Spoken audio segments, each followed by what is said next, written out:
넷플릭스에서 방영된 드라마 폭삭 속았수다 16부작이 지난 금요일 날 다 방영이 되었습니다. 저는 개인적으로 드라마를 그렇게 좋아하는 편은 아닌데 제 절친 목사님이 전도를 했습니다. 꼭 봐야 된다 전도를 해서 보다 보니 마지막까지 이제 보게 되었습니다. 이 폭삭 속았수다는 제주도 방언으로 뜻이 무엇이라고 그랬죠? 수고 많으셨습니다. 그러한 뜻인데요. 이 탄핵 정국에 지쳐 있는 사람들에게 위안을 주었습니다. 50대 남자들이 화장지를 갖다 놓고 펑펑 울면서 보는 그러한 힐링과 감동의 드라마였습니다. 이 드라마는 남녀의 사랑 이야기이자 1960년부터 2025년까지 아마 작년 세대들이 경험하였던 3대에 걸친 현대사의 이야기가 나와 있고, 그리고 부모와 자식 간의 사랑을 그린 그런 감동적인 드라마입니다. 제주에서 태어난 요망진 반항아, 이 제주말로 요망지다라는 단어가 있는데요, 좀 이렇게 굳세다라는 그런 의미를 가지고 있습니다. 요망진 반항아 애순이 아이유가 이제 연기를 하였고, 그리고 이 애순이를 사랑하는, 한평생 사랑하는 팔불출이인 어떻게 보면 무쇠와 같은 관식이 박보검 씨가 연기를 하였는데, 이 두 사람의 어렸을 때부터 죽음에 이르기까지 일생을 봄과 여름, 가을과 겨울 4부씩의 총 16부로 표현을 하였습니다. 물질을 하다가 제주도 해녀의 삶을 살다가 잠수병에 걸린 죽어가던 29살 엄마 광래는 죽음을 직감하고 한밤중에 10살짜리 딸 애순이를 깨워서 유언을 전합니다. 우는 딸에게 이렇게 말하죠. 애순아, 어차피 사람 다 결국 고아로 살아. 부모 다 먼저 죽어도 자식은 사라져. 살면 사라져. 살다 보면 더 독한 날도 와. 이 말을 유언으로 남깁니다. 제주말로 살면 사라져, 살면 사라진다는 말입니다. 10살 어린 나이에 엄마를 떠나보낸 애순이 이제 밥을 얻어먹어야 되는 그런 상황, 가난의 삶이었습니다. 그리고 이제 또 결혼을 하여서 가정을 이루며 살다가 어린 자식마저 잃게 된 여러 가지 인생의 고난 가운데 살게 되었던 애순이는 먼 훗날 남편 관식의 손을 붙잡고 길을 걸으면서 이렇게 말합니다. 어떻게 살까 싶더니만 진짜로 엄마 말대로 살면 사라졌네. 살면 사라졌어. 이 드라마 인상적인 그런 대사가 참 많이 있는데요. 엄마를 찌르면 내 가슴에도 똑같은 가시가 와서 박혔다 하는 대사도 있고요. 그냥 미안하다는 말 한마디가 하고 싶었는데 그 물컹한 것들이 밖으로 나가면 가시가 된다 하는 대사. 다른 사람을 대할 땐 연애 편지 쓰듯 했다. 그런데 100만 번 고마운 은인한테는 낙서장 대하듯 했다. 이 말들이 참 감명 깊은 그러한 대사였습니다. 이 금명이 그 극 중에 서울대학을 가는 것으로 나오는데, 바깥에 나가서는 반듯하고 예의 바른 금명이지만 엄마 예순이와 전화통화할 때는 몰라, 알아, 뭐해, 그런 말들이 튀어나오게 되는 것입니다.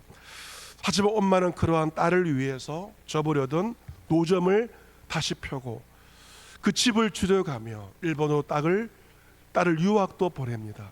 남동생이 누나는 집안에 대들보는커녕 구멍이라고 비아냥거리지만 엄마는 딸을 위해 더해줄 것이 없어 안쓰럽기만 합니다. 그렇게 바라던 서울도 못 가고 대학도 못 가게 됐지만 애순이는 자기 딸 금명이만큼이라도 펄펄 날기를 바라는 마음입니다. 자신은 아궁이 앞 한 평짜리 공간에서 꽃다운 시절을 다 보내면서도 난 금명이는 다 했으면 좋겠어. 다 갖고 다 해먹고 그냥 막 펄펄 다. 엄마가 그랬던 것처럼 딸을 위해 청춘을 바친 것이죠. 딸 금명이가 엄마 예순에게 괜한 핫플을 하고서 후회하는 장면에서 이런 대사가 나옵니다. 참 이상하다. 부모는 미안했던 것만 사무치고 자식은 서운했던 것만 사무친다. 그래서 몰랐다. 내 허름하게만 했던 유년기가 그들이 얼마나 치열하게 만들었던 요새였는지. 우리는 우리의 지난 삶에 대해서 허름하다고 별로였다고 말하지만 그 허름하게만 했던 유년기를 위해서 부모들이 얼마나 치열하게 살았는지를 그때는 모르고 자식을 키워보면서 나중에야 알게 되는 것입니다. 오늘 로마서 성경 본문 역시 우리를 향한 그리스도의 사랑이 무엇인지에 대해서 말하고 있습니다. 오늘 말씀 보시면 우리가 아직 연약할 때 기약대로 그리스도께서 경건하지 않은 자를 위하여 죽으셨도다 라고 말하고 있습니다. 우리의 모습은 어떤 모습입니까? 연약한 자. 우리의 모습은 어떤 모습입니까? 경건하지 않은 자입니다. 그런데 연약한 나를 위해, 경건하지 않은 나를 위해 예수 그리스도께서 죽으신 것입니다.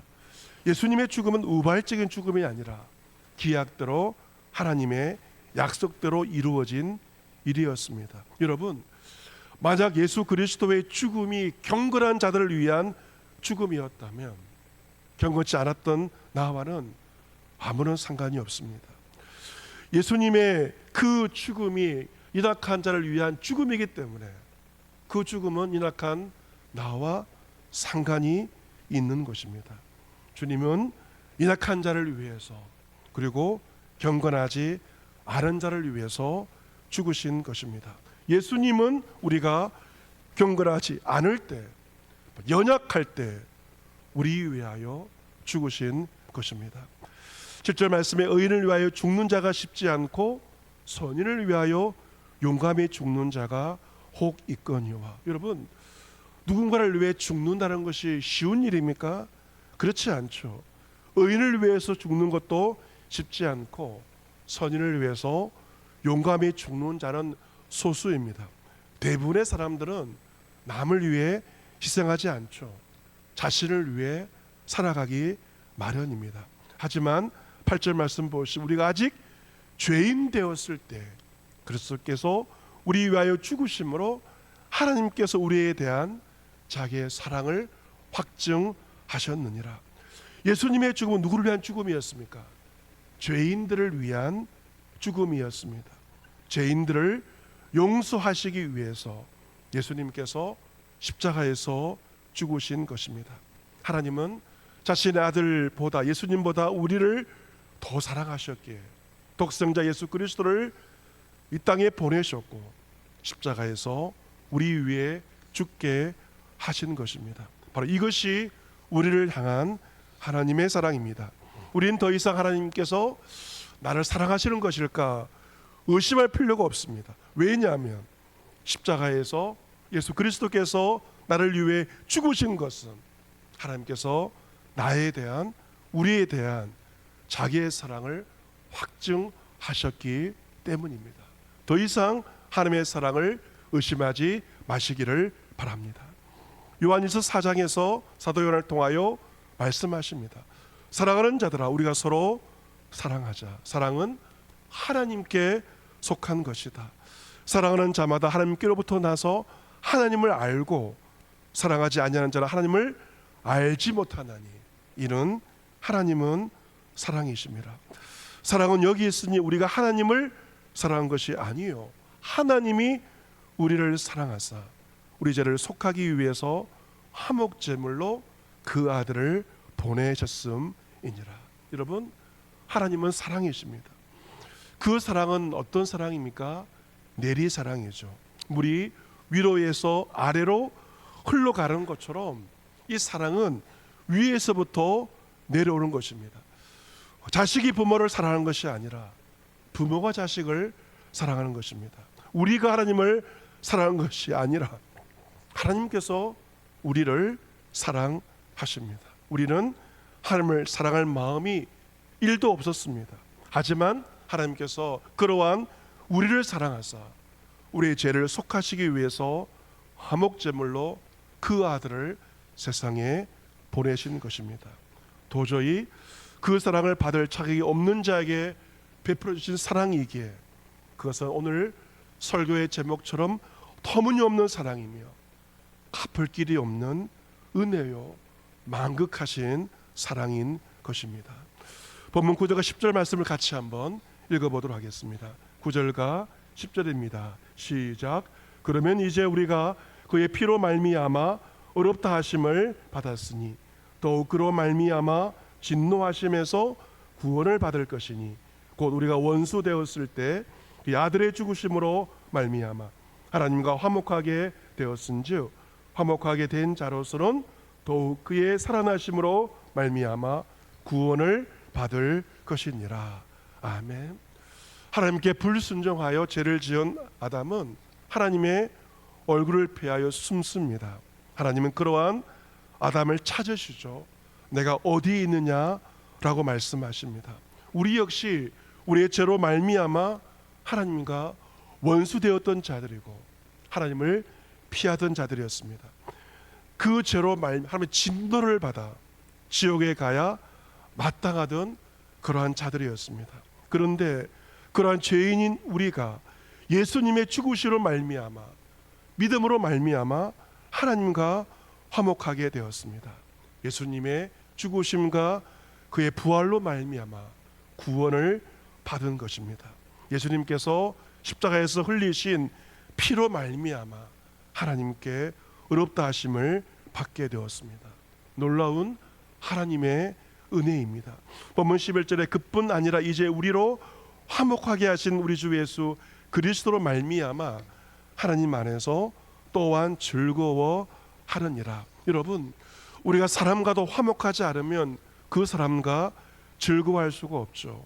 하나님과도 마찬가지입니다.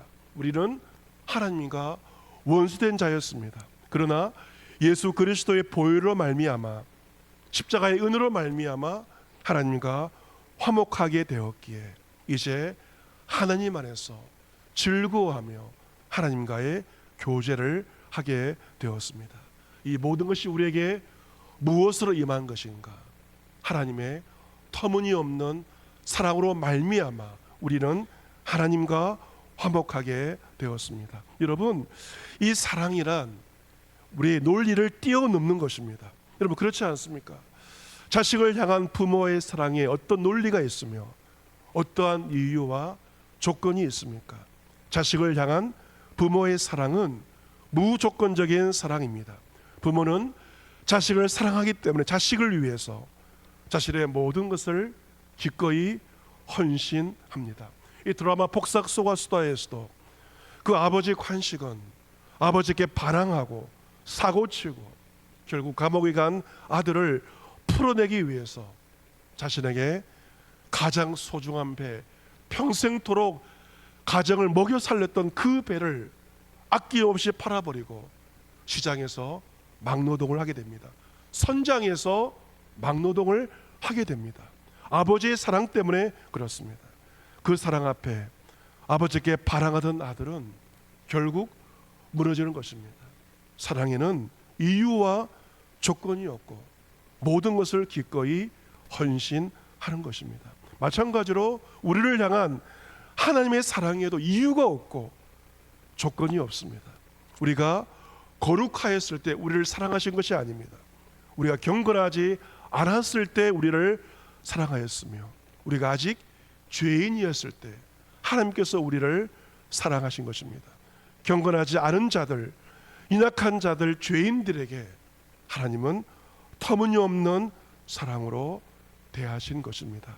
여러분, 이 사람들이 잘 모르는 사람들에게 자신의 불만을 토로하거나 심한 말을 하지 않습니다. 오히려 잘 모르는 사람들에게 예의를 갖추면서 대하지 않습니까?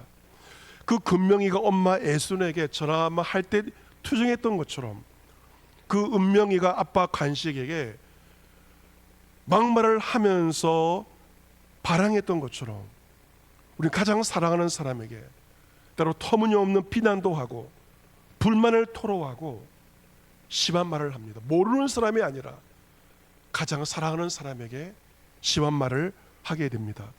왜 그럴까? 내가 그 말을 해도 상대가 나를 받아줄 것을 확신하기 때문에 그런 말을 한다는 것입니다.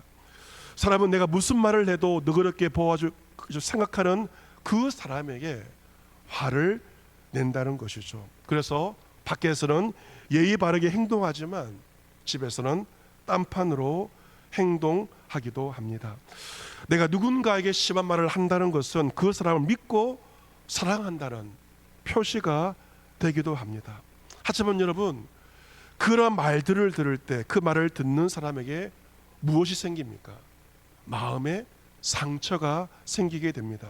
그것을 요즘 아이들은 마음의 상처라고 표현합니다. 우리는 가장 가까운 사람에게 받은 그 상처를 받고 살고 있지 않습니까?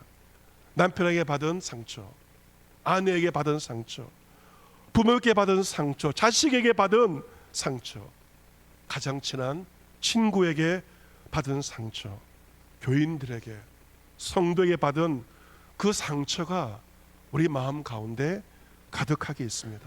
여러분, 그 모든 상처를 치료하시는 것이 무엇입니까? 하나입니다.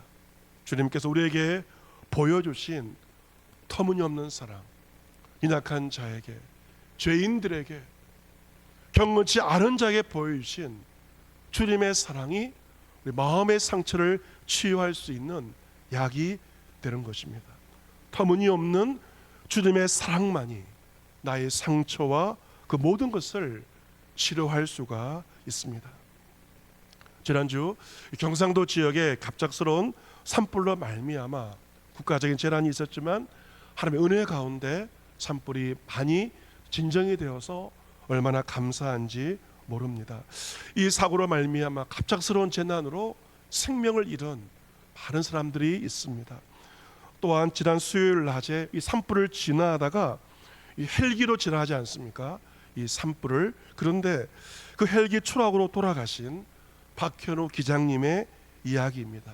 어제 발인을 했습니다. 수요일 날 돌아가시고 발인을 어제 하였는데, 이 박현우 기장님은 40년 비행 경력의 베테랑입니다. 육군 항공대 소속 헬리콥터 기장으로서 군생활 복무하다가 전역 후에서 헬리콥터 업체에 취업을 하여서 석유 시추, 방제 작업, 산불 진화 등의 일들을 책임감 있게 감당했던 분이었습니다. 또한 김포에 있는 교회를 섬기는 장로님이셨습니다. 모든 예배에 참석할 정도로 신앙심이 깊었고 교회에서 없어서는 안 되는 기둥 같은 그러한 분이었습니다. 그리고 아내와는 드라마 폭삭 속았수다의 그 주인공처럼 둘 다가 첫사랑이었다고 합니다. 사고 전날까지도 서로 전화로 사랑한다고 얘기를 했다고 합니다. 사고 전날 오후 7시 반에 아내가 남편에게 전화를 걸었습니다. 왜냐하면 매일 연락이 오던 남편에게 전화가 오지 않았기 때문입니다. 전화를 받고 산불 진화 작업 때문에 잠깐만 통화한 박 기장님은 오후 9시께 아내에게 다시 전화를 걸어서 평소처럼 안부를 묻고 전화를 끊었는데요, 마지막 말은 사랑해요 여보, 이 말을 하고 전화를 끊었는데 아내는 이 통화가 마지막이 될 줄은 상상을 하지 못하였습니다. 결혼한 지 45년이 넘었지만 매일 사랑한다고 얘기할 정도로 금슬이 좋았다고 합니다. 남편의 전화번호는 아내의 핸드폰에 사랑하는 남편으로 지금도 저장되어 있습니다. 지난 3월 19일 아내의 생일날 남편 이런 문자를 보내었다고 합니다. 하나님의 넘치는 사랑과 모든 분들로부터 사랑받고 신뢰와 인정받고 귀하고 복된 멋진 삶을 살아가시길 소망합니다. 하트 2개를 보냈는데 이것이 아내에게 표현한 남편의 마지막 유언과도 같은 메시지가 된 것입니다. 어제 빈소에는 미국에 사는 11살 외손자가 쓴 편지도 놓여 있었습니다. 영어로 쓴 편지였는데요, 제 할아버지여서 고맙습니다. 할아버지가 돌아가셔서 너무 슬프지만 천국에서 저를 항상 지켜봐 주세요. 할아버지 사랑해요 라고 손주는 할아버지에게 마음을 표현하였습니다. 국가적인 재난, 그 어두컴컴한 그 비상 상황에서 산불 진화 도중에 안타까운 죽음을 맞이하였지만 우리 박 장로님은 하나님의 사랑 가운데 사시다가 임무를 완수하다가 가치 있는 죽음을 맞이하신 것입니다. 사랑하는 성도 여러분, 오늘이 3월 마지막 주일입니다. 1, 4분기가 지나가고 있습니다. 앞으로 맞이할 2, 4분기, 앞으로 석 달에 우리에게 무슨 일이 일어날지 우리는 예상할 수가 없습니다. 그 누구도 내일을 기약할 수가 없는 것이 인생입니다. 내일 내가 살지 죽을지 그 누구도 가늠할 수 없습니다. 여러분, 우리가 매일매일 무슨 말을 해야 되며 살아가야 되겠습니까? 그것은 바로 내일을 알 수 없는 우리가 해야 될 말들은 주님의 사랑으로 사랑합니다. 가장 가까운 이에게 해야 할 말은 내일을 알 수 없기 때문에 매일매일 우리는 사랑합니다. 그것이 마지막 말이 될 수도 있는 것입니다. 우리가 받은 주님의 사랑이 터무니없는 사랑이라면 우리 역시 터무니없는 사랑을 해야 한다는 것입니다. 상대방 인격이 어떠하든지 간에 그를 사랑하는 것입니다. 묻지도 따지지도 않고 조건도 따지지 않고 내가 받은 그 사랑처럼 상대방을 사랑하는 것입니다. 사랑하며 살다가 사랑하며 죽는 것입니다. 우리가 아직 죄인 되었을 때 우리를 사랑하신 터무니없는 주의 사랑을 받은 자로서 그 사랑으로 서로 사랑하며 살아갈 수 있는 여러분 모두가 될 수 있기를 주님의 이름으로 축복합니다. 아멘.